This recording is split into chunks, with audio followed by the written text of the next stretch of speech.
Olá pessoal, muito boa noite a todos, sejam bem-vindos a mais um vídeo aqui no meu canal. Muito obrigado pela sua presença, pela sua participação, antes de mais nada. Dia da Terra ou o dia da demagogia? Tá mais para dia da demagogia. Bom, o que eu vou apresentar para vocês aqui é uma análise, tá? Uma análise de pesquisador associado da CO2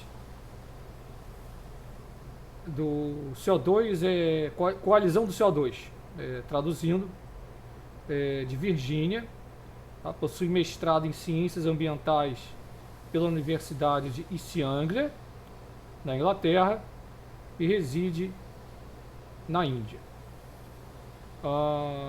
O nome é Vijay Jairaj, acho que é isso a pronúncia. E também pegando o gancho, tá? Pegando o gancho de uma análise que eu fiz há 2 anos atrás também. Então eu inseri algumas coisas para justamente elucidar, tá?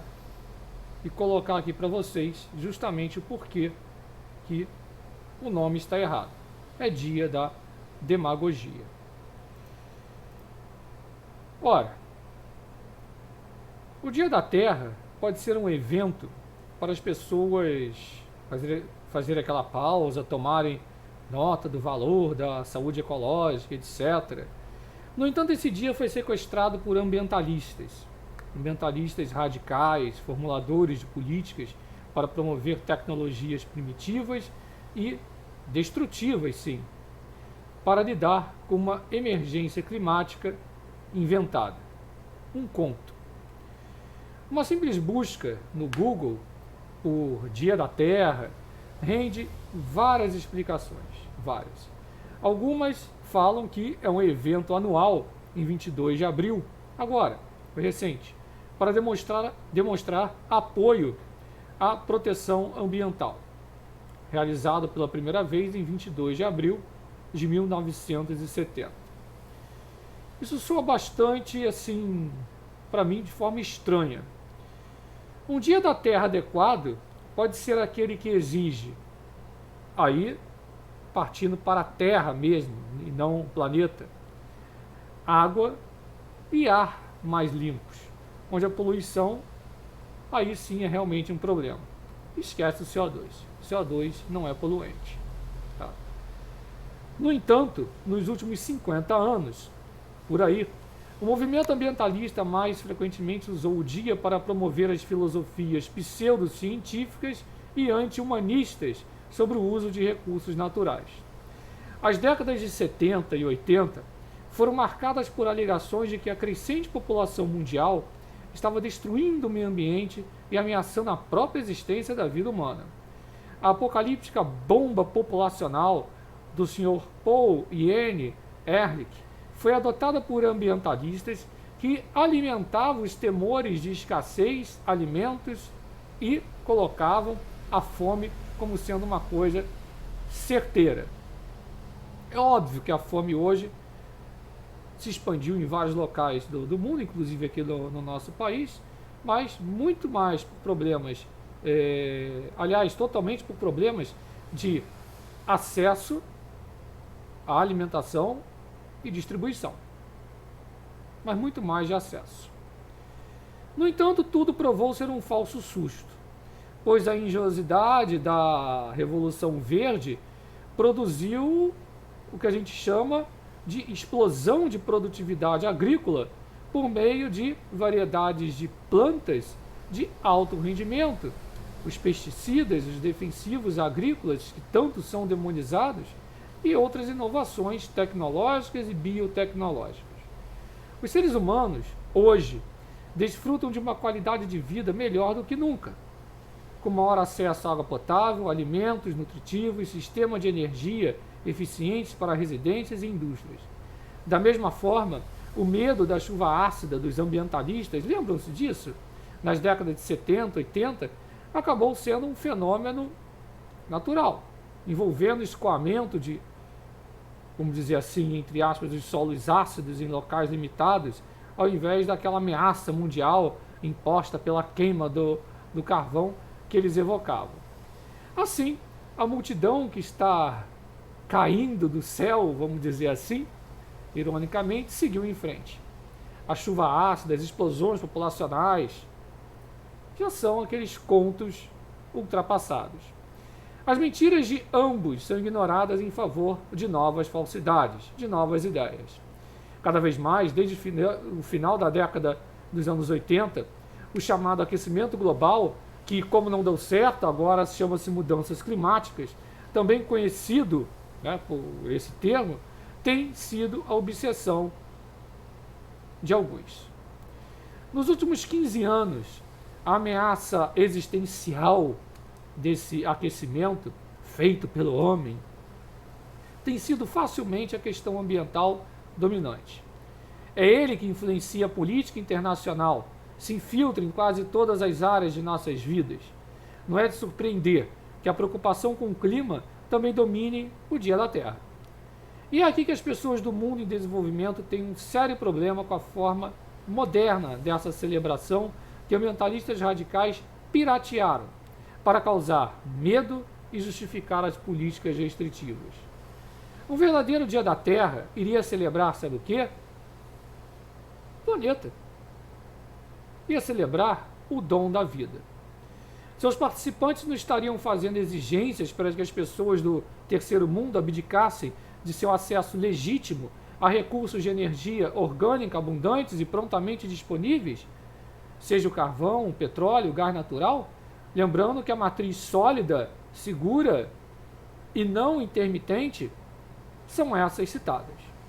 Aliás, senhores ambientalistas, vocês sabem que 80%, um pouquinho mais, às vezes um pouquinho menos, da matriz mundial e a energia, a base de tudo, inclusive para defender o meio ambiente que tanto vocês pregam, provém dos chamados combustíveis fósseis. Ora, afinal, foram essas matérias-primas formadas naturalmente que permitiram que a sociedade se tornasse mais desenvolvida, atingisse um nível de prosperidade onde ela pudesse cuidar melhor do meio ambiente. Ou alguma das cidades, vamos dizer assim, eu estou falando de poluição, vamos citar aqui, por exemplo, Nova York, Londres, mas que estão entre as mais limpas do mundo hoje. E a gente pode comparar aqui com algumas cidades no Brasil mesmo. Não é? Negar o mesmo para centenas de milhões de pessoas pobres no mundo em desenvolvimento é injusto.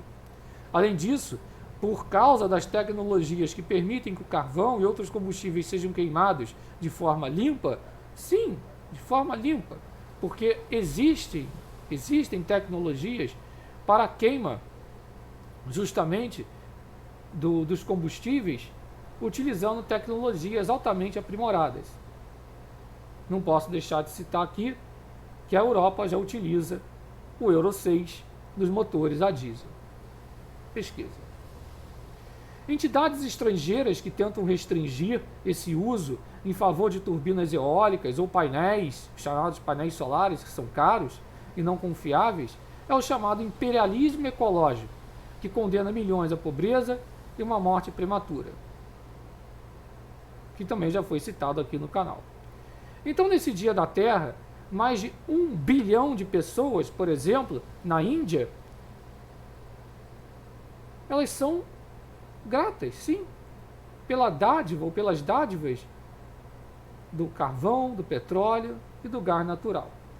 Esses combustíveis abençoam as vidas com a maravilha dos serviços de eletricidade e energia térmica para transporte, conforto doméstico, manufatura moderna, medicina, agricultura, saúde ambiental, meio ambiente e gestão, incluindo a gestão ambiental. Mas isso tudo começou com uma historinha. A primeira manifestação teve lugar em 22 de abril de 70, foi iniciada pelo senador Gaylord Nelson ativista ambiental para a criação de uma agenda ambiental. Para esta manifestação participaram 2.000 universidades, 10.000 escolas primárias e secundárias e centenas de comunidades. A pressão social teve seus sucessos e o governo dos Estados Unidos criou a Agência de Proteção Ambiental, a Environmental Protection Agency, e uma série de leis destinadas à proteção do ambiente. Em 72, foi celebrada a primeira Conferência Internacional sobre o Meio Ambiente, a Conferência de Estocolmo. O objetivo? Sensibilizar os líderes mundiais sobre a magnitude dos problemas ambientais e que se instituíssem as políticas necessárias para erradicá-los. O Dia da Terra, na realidade, é uma festa que pertence ao povo e não está regulada por somente uma entidade ou organismo, tampouco está relacionada com reivindicações, vamos dizer assim, políticas, nacionais, religiosas ou ideológicas. O Dia da Terra, ou melhor, o Dia da Terra, refere-se à tomada de consciência dos recursos naturais da terra e seu manejo, à educação ambiental, à participação como cidadãos ambientalmente conscientes e responsáveis. Todos estão convidados a participar em atividades que promovam a saúde do nosso planeta, tanto em nível global como regional e local. A Terra é a nossa casa, a casa de todos os seres vivos. Mesmo viva, somos parte do universo e evolução, somos membros de uma comunidade, e assim vai. Surgido como um movimento universitário, o Dia da Terra converteu-se em um importante acontecimento educativo e informativo. As soluções incluem a reciclagem, materiais, etc. Tudo isso. Proteção de espécies ameaçadas, parará. Esse dia não era reconhecido pela ONU até 2009, quando reconheceu a importância da data e instituiu o Dia Internacional da Mãe Terra, celebrado em 22 de abril. Mas aí começaram os problemas. Desde a previsão do colapso ecológico e o fim da civilização, até os avisos de que o mundo estava ficando sem petróleo, todas as previsões ambientais do Dia do Juízo Final, parece até o Exterminador do Futuro, a saga, né, do primeiro Dia da Terra em 70, acabaram sendo erradas. Mais de 3 décadas antes do nascimento daquela ativista, a Greta Thunberg, mais de 20 milhões de americanos participaram do primeiro Dia da Terra em 22 de abril de 70. Ora, e as previsões apocalípticas? Considerando as atuais previsões do Dia do Juízo Final, os ativistas mais assustadores estão verbalizando sobre o aquecimento global, que vai resultar no fim da civilização na próxima década. Muitas dessas previsões, vamos dizer assim, científicas, né, ou, corrigindo, não científicas, da década de 70, estão sendo reencarnadas nos meios de comunicação, tanto sociais como de notícia. Muitos dos mesmos estão se regurgitando hoje, mas a melhor previsão, desde o primeiro Dia da Terra, há, vamos dizer assim, 5 décadas, ou talvez mais, era de que a era glacial pendente, como a Terra estava esfriando desde 50, e que a temperatura seria de 11 graus mais frio até o ano 2000. Os anos 70 foram uma década péssima.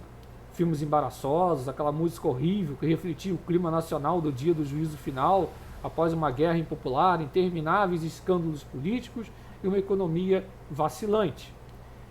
O primeiro Dia da Terra, comemorado em 70, tudo bem, comemorado, né? Não captura o tom fúnebre do evento. Os eventos organizados em parte pelo hippie, né, e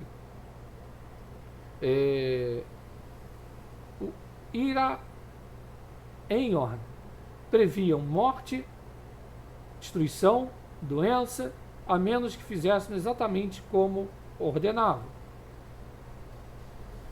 O Dia da Terra, na década de 70, colocava: a civilização vai terminar dentro de 15 ou 30 anos, a menos que sejam tomadas medidas imediatas contra os problemas que a humanidade enfrenta.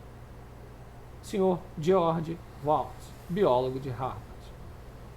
Estamos em uma crise ambiental que ameaça a sobrevivência desta nação e do mundo como local adequado para a habitação humana, disse Barry Commoner, biólogo da Universidade de Washington. O homem deve parar a poluição e conservar seus recursos, não apenas para melhorar a existência, mas para salvar a raça da deterioração intolerável e possível extinção, editorial do New York Times. Depois, a população vai superar inevitavelmente e completamente qualquer pequeno aumento no suprimento de alimentos que fizermos. A taxa de mortalidade vai aumentar até que pelo menos 100 a 200 milhões de pessoas por ano estejam morrendo de fome nos próximos 10. Sr. Paul Ehrlich, biólogo da Universidade de Stanford. E não para por aí. E mais previsões do Sr. Paul Ehrlich, mais previsões de demógrafos, mais previsões ridículas. Por exemplo, em uma década, os moradores urbanos terão que usar máscaras de gás para sobreviver à poluição do ar. E em 1985, a poluição do ar vai reduzir a quantidade de luz solar que chega à Terra pela metade, causando morte de milhões. Outra, na atual taxa de acúmulo de nitrogênio é apenas questão de tempo até que a luz seja filtrada da atmosfera e nenhuma de nossas terras seja utilizável. Nossa, ecologista Kenneth Watt. Até o ano 2000, se as tendências atuais continuarem, estaremos usando petróleo a uma taxa tão grande que não haverá mais petróleo. Você vai até a bomba e diz, enche amigo, ele dirá, sinto muito, não há mais. Ecologista Kenneth Watt. E vai, e vai, e vai, e vai. Terminando com, o mundo está esfriando bastante há cerca de 20 anos. Se as tendências atuais continuarem, o mundo estará cerca de 4 graus mais frios para a temperatura média global em 1990 e mais 11 graus mais frio nos anos 2000. Isso é quase o dobro do que seria necessário para nos colocar na era do gelo. Kenneth Watt. Tudo isso traduz a integridade. Não só a integridade jornalística, mas também a integridade científica. E quando a integridade desaparece, o risco se abre. E quem derrete é o jornalismo. Quem derrete é grande parte da, vamos dizer assim, da área científica, da área acadêmica. E olha, nunca como antes. Pois aquele que não conhece a verdade é simplesmente um ignorante. Mas aquele que a conhece e diz que é mentira, não. Este é um criminoso. Assim eu finalizo essa análise, essa crítica do Dia da Terra ou da demagogia. Se você gostou do conteúdo, não deixe de se inscrever no canal, ativar as notificações, compartilhar bastante esse vídeo, deixa aquele like bacana, se inscreva lá no meu outro canal, que o link já está na descrição, Alerta no Sudeste, tá? Agora, variedades, inclusive vou postar lá a respeito, né? A informação, agora estou postando informações também do reajuste do GNV aqui no Rio de Janeiro e também do gás canalizado, 7% aqui no Rio Sudeste, tá? E também parte de tempo, clima, previsão do tempo, tá? Prognósticos. Então você que gosta, inscreva-se lá também. E fique na paz, com Deus aí, tamo junto, foi!